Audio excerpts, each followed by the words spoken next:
We started being concerned about food security issues in La Feria well over a year ago. We try to feed people on Wednesday nights, although we've had trouble with reaching out to having people coming in and having dinner with us.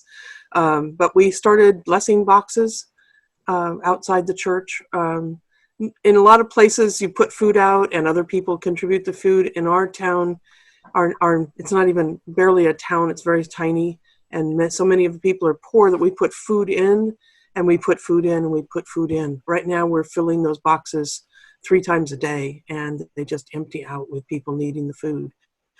The other thing we were doing is we have a community garden that we planted across the street where we have a little patch of land. And we started that last summer, and had quite a few crops last fall that the neighborhood was able to come in and pick some peppers, and I'm trying to think what else we had.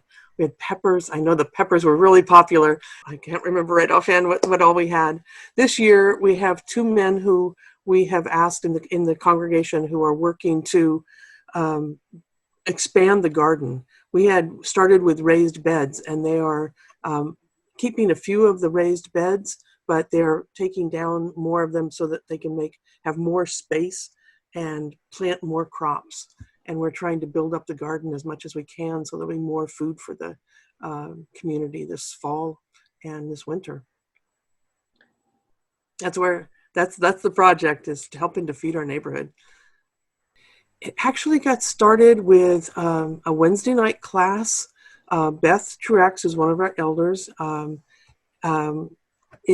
was teaching an intergenerational class that was focusing on confirmation type issues. And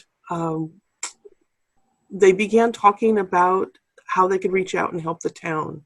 And they came up with the idea of the garden across the street. Some of our people, I think it was some of the ladies in the PW group who started talking about the blessing boxes, and all these things put together and actually came to fruition at the same time.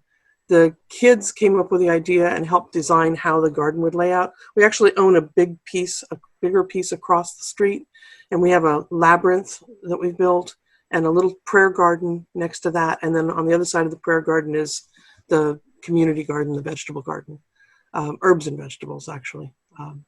So it started with the kids wanting to do something and having this idea of the garden.